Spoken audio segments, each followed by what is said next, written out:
اللہ اور اللہ والوں کو چھوڑ دو، تفسیری ترجمہ عرض کر رہا ہوں، یعنی صحابہ کو چھوڑ دو، حضور کے ماننے والوں کو چھوڑ دو، باقی ساری دنیا کے کافر اکٹھے ہو جاؤ، ایک آیت بس قرآن جیسی لے کے آؤ، ایک آیت لے کے آؤ، ان کنتم صادقین، اگر تم سچے ہو۔ جوانوں سنو، کہا ایک آیت، اور یہ چیلنج آج تک قرآن مجید کا موجود ہے، آج تک۔ وَإِن كُنتُمْ فِي رَيْبٍ مِّمَّا نَزَّلْنَا عَلَىٰ عَبْدِنَا فَأْتُوا بِسُورَةٍ مِّن مِّثْلِهِ، تم قرآن کے مقابلے کی ایک صورت لے کے آؤ اور سارے حمایتی اکٹھے کر لو اپنے۔ ان کنتم صادقین، اگر تم سچے ہو۔ جواب تو ادھر سے آنا تھا نا، لیکن کائنات کے رب نے جواب بھی خود دیا، فرمایا فَإِن لَّمْ تَفْعَلُوا وَلَن تَفْعَلُوا، اگر تم نہ لا سکے، اور فرمایا تم لا سکتے بھی نہیں، نہ خنجر اٹھے گا نہ تلوار تم سے، یہ بازو میرے آزمائے ہوئے، وَلَن تَفْعَلُوا، تم لا بھی نہیں سکتے، فَاتَّقُوا النَّارَ الَّتِي وَقُودُهَا النَّاسُ وَالْحِجَارَةُ، پھر اس آگ سے ڈر جاؤ جس کا ایندھن آدمی اور پتھر ہے۔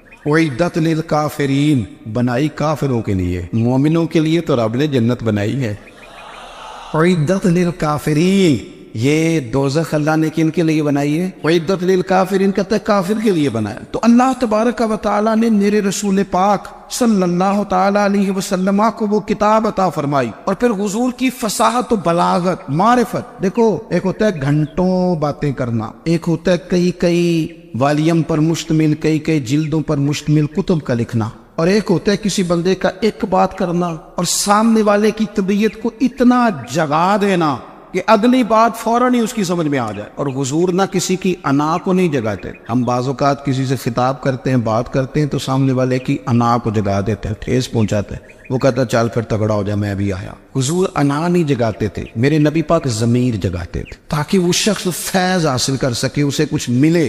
نبی کریم کا جو انداز تکلم ہے وہ اس طرح کا ہوتا تھا کہ انسان خود بخود کھل اٹھتا تھا کہ مطلب یہ بات ہونے کیا لگی ہے، مطلب حضور کیا فرمانے لگے۔ نبی کریم صلی اللہ تعالی علیہ وسلم، ایک دن محبوب کریم نے صحابہ کے دیے حضور کی فصاحت و بلاغت دیکھے، فرمایا محبوب نے کتنا نادان ہے وہ شخص جو اپنے ماں باپ کو گالی دے۔ کھلی ہو گئی لوگوں کی آنکھیں، کان کھڑے ہو گئے کہ یا رسول اللہ، کون ایسا بدبخت ہے جو ماں باپ کو گالی دے گا؟ اب جب سوالات ذہنی سطح پر پوری طور پر ابھر گئے نا، تو اب رسول کریم نے بات سمجھائی۔ یہ ہے فصاحت و بلاغت، تیرے آگے ہے یوں دبے نچے۔ فصحا عرب کے بڑے بڑے، کوئی جان منہ میں زبان نہیں بلکہ جسم میں جان نہیں۔ یا رسول اللہ، کون ایسا نالائق ہے جو ماں باپ کو گالی دے؟ اب جب ذہنی سطح یہاں تک ابھر آئی تو اب حضور نے سمجھایا، اور میں جب تم کسی کے ماں باپ کو گالی دو گے نا، تو وہ بھی تو جواب میں تمہارے ماں باپ کو دے گا نا، تو فی نفس ہی یہ تم نے خود ظلم کیا ہے اپنے ماں باپ۔ کیوں تم نے ایسا لہجہ اختیار کیا کہ جس سے سامنے والے کی انا جاگ جائے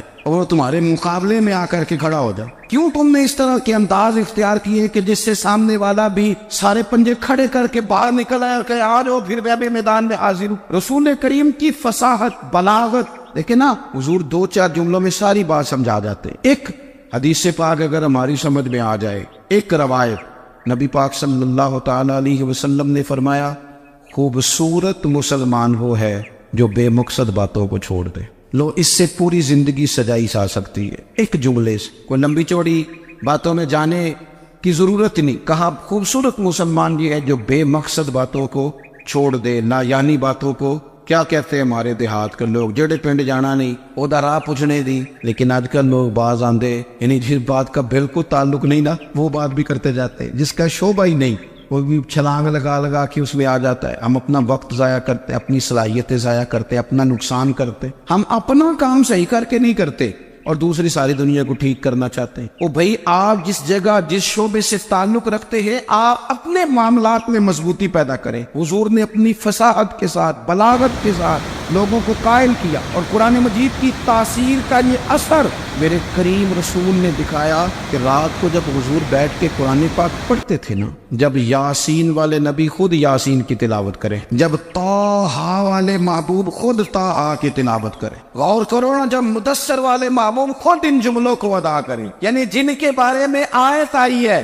جب وہی یہ آیت پڑھیں کہ اِنَّا أَعْطَيْنَاكَ الْكَوْثَرَ، یعنی جن کا ذکر ہو رہا ہے، جب وہ یہ بات کرے کہ یا ایھا النبی انا ارسلناک شاہدا ومبشرا ونذیرا لتؤمنوا باللہ ورسولہ وتعزروہ وتوقروہ وتسبحوہ بکرۃ واصیلا، جن کے بارے میں آیت آئی ہے جب وہ یہ کہہ رہے ہوں کہ ورفعنا لک ذکرک، جب وہ کہہ رہے ہوں والضحیٰ واللیل اذا سجا، ذرا اس کیفیت کو دیکھیں جب محبوب خود پڑھ رہے اور جو حضور پر آئی ہے، اس کا ذائقہ، اس کا لطف، اس کا انداز، بھلا کیا ہوگا۔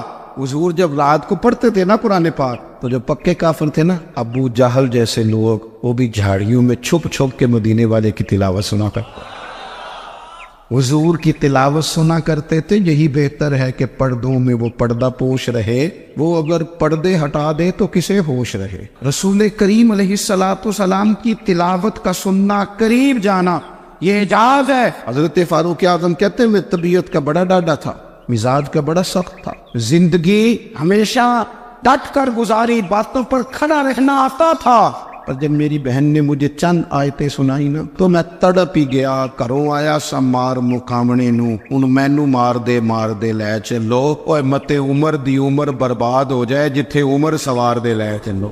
یہ اعجاز ہے رسول کریم صلی اللہ تعالی علیہ وسلم پر نازل ہونے والی کتاب کا۔ پھر حضور نے خبریں دی، نبی پاک نے خبریں دی۔ حضور نے فرمایا روم فتح ہوگا، وہ ہوا۔ نبی کریم علیہ السلام نے فرمایا شام فتح ہوگا، تو شام فتح ہوا۔ فرمایا ایران فتح ہوگا، تو ایران فتح ہوا۔ سراقہ بن مالک کہتے ایک گاؤں پر بھی مسلمانوں کی حکومت نہیں تھی، ایک گاؤں پر۔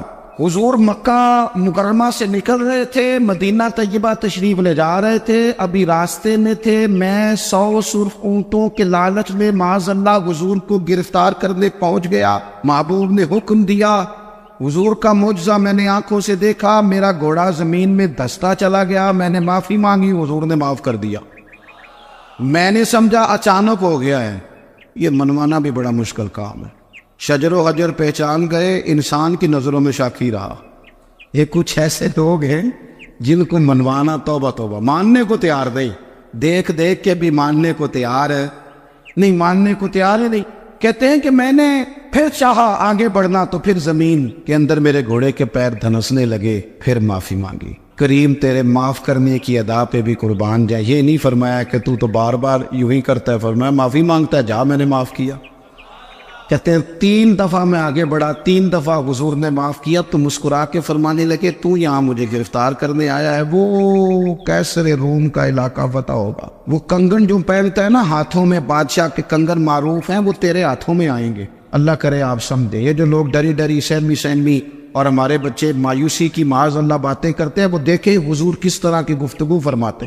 ابھی ایک گاؤں پر بھی اسلام کی حکومت نہیں، لیکن حضور کا خبر دینے کا انداز، کریم فرمانے لگے وہ کیسر روم کے جو کنگن ہوں گے وہ تیرے ہاتھوں میں آئیں گے۔ جناب سراقہ بن مالک فرماتے ہیں کہ میں مسلمان ہو گیا، حضور کا وصال ہو گیا، کنگن نہیں آئے۔ حضرت ابوبکر صدیق کا وصال ظاہری ہو گیا، کنگن نہیں آئے۔ جناب عمر کا دور آ گیا، سراقہ بوڑھے ہو گئے۔ کوئی بندہ پوچھتا نا کہ اب تو عمر ڈھل گئی ہے، زندگی کا پتہ نہیں، کہنے لگے نہیں میں نہیں جاتا، جب تک کنگن نہیں آتے اسرائیل کوئی نہیں آئیں گے، کیونکہ ساڈے نبی دی زبان ساڈے واسطے قرآن، جو دن کو کہہ دیا دن ہے تو دن نکل آیا، جو شب کو کہہ دیا شب ہے تو رات ہو کے رہی، اور خدا نے ان کی زبان کو وہ اختیار دیا، جو نکلی منہ سے ان کے وہ بات ہو کے رہی۔ فاضل برینوی کا تو انداز ہی پھر انوکھا ہے نا، وہ تو کہتے ہیں وہ زبان جس کو سب کن کی کنجی کہے، جس کو سب کن کی کنجی کہے، اس کی نافذ حکومت پہ لاکھوں سلام۔ کہنے لگے نہیں آتے حضرت اسرائیل، فکر نہ کرو، بوڑھے ہو گئے تھے،